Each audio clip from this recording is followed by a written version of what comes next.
Di perang Uhud, ketika panah berjatuhan dan pedang beradu, ketika banyak sahabat terpukul mundur, ada satu sosok wanita yang justru maju ke depan, berdiri melindungi Rasulullah Shallallahu Alaihi Wasallam dengan tubuhnya sendiri. Dialah Nusaibah binti Ka'ab, sang perisai Nabi yang keberaniannya menggetarkan langit Uhud.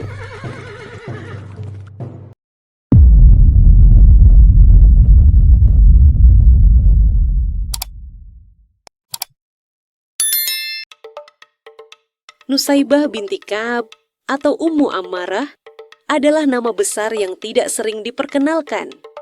Ia bukan sekadar sahabat Nabi.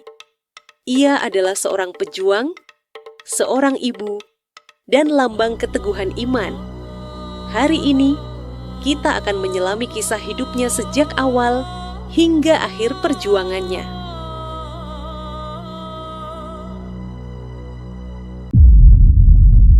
Nusaibah lahir di Madinah dari suku Bani Najjar, suku yang kelak menyambut Rasulullah Shallallahu Alaihi Wasallam saat hijrah. Sejak muda, ia dikenal sebagai wanita yang kuat, berani, dan tidak takut menghadapi bahaya. Ketika dakwah Islam mulai sampai ke Madinah melalui Mus'ab bin Umair, Nusaibah adalah salah satu wanita pertama yang menyambut cahaya ini. Dia memeluk Islam bersama suaminya, Zaid bin Asim, dan kedua putranya, Abdullah dan Habib. Tak lama setelah itu, ia menghadiri Bai'at Aqabah. Di antara para lelaki, ada seorang wanita, Nusaibah, yang berjanji kepada Rasulullah untuk membelanya seperti ia membela keluarganya sendiri. Dan janji itu kelak ia tunaikan dengan darah dan pengorbanannya sendiri.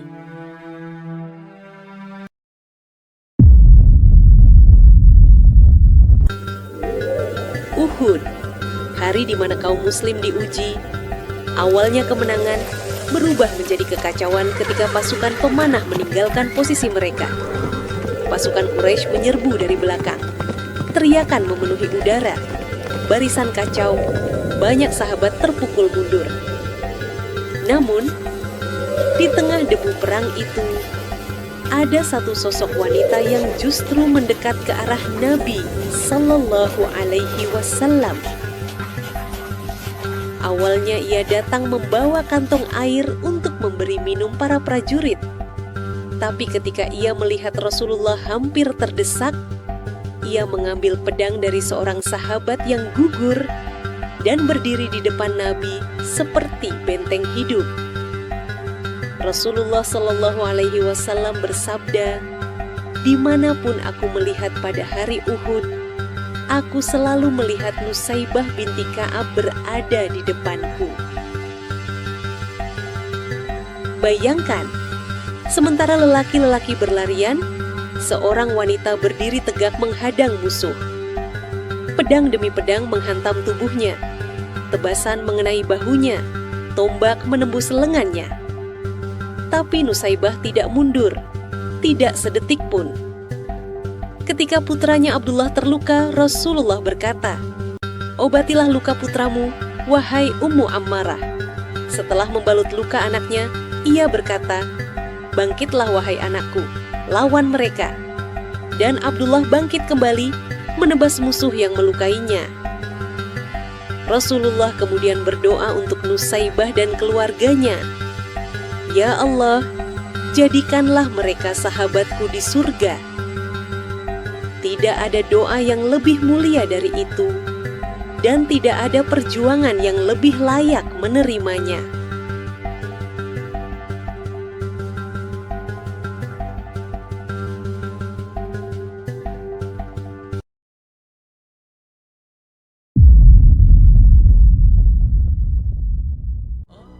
Luka Uhud tidak menghentikan langkahnya.